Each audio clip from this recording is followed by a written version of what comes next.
So guys, ನಾನು ಈಗಷ್ಟೇ ಒಂದು ವಿಡಿಯೋ ಪೋಸ್ಟ್ ಮಾಡಿದ್ದೆ, ಕೋ ಪ್ರೊಡ್ಯೂಸರ್ ಬೇಕು ಅಂತ. ಆ್ಯಂಡ್ ಈಗ ಬರೋರು ಯಾರು ಅಷ್ಟೇ ನಮ್ಮದು ಕತೆ ಏನಿದೆಯೋ ನಾವು ಆಲ್ರೆಡಿ ಫೈನಲೈಸ್ ಮಾಡಿದ್ದೀರಿ. ಆ್ಯಂಡ್ ಲೀಡ್ ಕ್ಯಾರೆಕ್ಟ್ರ್ ನಾನು ಮಾಡ್ತಾಯಿದ್ದೀನಿ. ಆ್ಯಂಡ್ ದುಡ್ಡು ಹಾಕೋರು ಬಂದ್ಬಿಟ್ಟು ಕತೆ ಚೆನ್ನಾಗಿದೆ, ಓಕೆ, ಬಟ್ ಹೀರೋ ನನಗೆ ಇಷ್ಟ ಆಗಿಲ್ಲ, ನಾನು ದುಡ್ಡು ಹಾಕ್ಬಿಟ್ಟು ಇವ್ರು ಯಾಕೆ ಮಾಡಬೇಕು, ನಮ್ಗೆ ಗೊತ್ತಿರೋರು ಮಾಡಿರಿ, ನಮ್ಮ ಮಗನ ಮಾಡಿ, ನಮ್ಮ ಅಕ್ಕಪಕ್ಕದವ್ರು ಮಾಡಿರಿ, ಆ ಥರ ಎಲ್ಲ ಇದ್ದರೆ ದಯವಿಟ್ಟು ಬರೋಕ್ಕೆ ಹೋಗ್ಬೇಡ್ರಿ. ಬಿಕಾಸ್ ಆಲ್ರೆಡಿ ಎಲ್ಲ ರೆಡಿ ಆಗಿದೆ. ನಾವು ಕಷ್ಟ ಬಿದ್ದು ಸುಮಾರು ಒಂದು ವರ್ಷಗಳಿಂದ ಸ್ಟೋರಿ ರೆಡಿ ಮಾಡಿದ್ದೀರಿ. ಹಾಗೆ ಪ್ಯಾಷನೇಟಾಗಿ ಮಾಡೋವಂಥವ್ರು ಯಾರಾದರೂ ಇದ್ದರೆ, ಸೊ ನಾನು ಮಾಡಬೇಕು, ಪ್ರೊಡ್ಯೂಸರ್ ಆಗಬೇಕು, ನನ್ನ ಹೆಸರು ಬರಬೇಕು, ನಾನು ಒಂದು ಸಿನಿಮಾದಲ್ಲಿ ಇದು ಮಾಡಬೇಕು ಆ್ಯಂಡ್ ಆ್ಯಕ್ಟಿಂಗ್ ಬೇಕು, ಆ ಥರ ಏನಾದರೂ ಇದ್ದರೆ ಮಾತ್ರ ನಮ್ಮನ್ನ ಕಾಂಟ್ಯಾಕ್ಟ್ ಮಾಡಿ.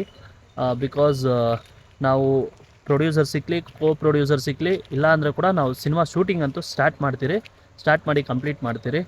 ಆ್ಯಂಡ್ ಸ್ಟೆಪ್ ಬೈ ಸ್ಟೆಪ್ ನಮಗೆ ರಿಕ್ವೈರ್ಮೆಂಟ್ ಇರೋದು ಅಮೌಂಟು. ಸೊ ನೋಡಿ ಕಾಂಟ್ಯಾಕ್ಟ್ ಮಾಡಿ ಈ ನಂಬರ್ಗೆ.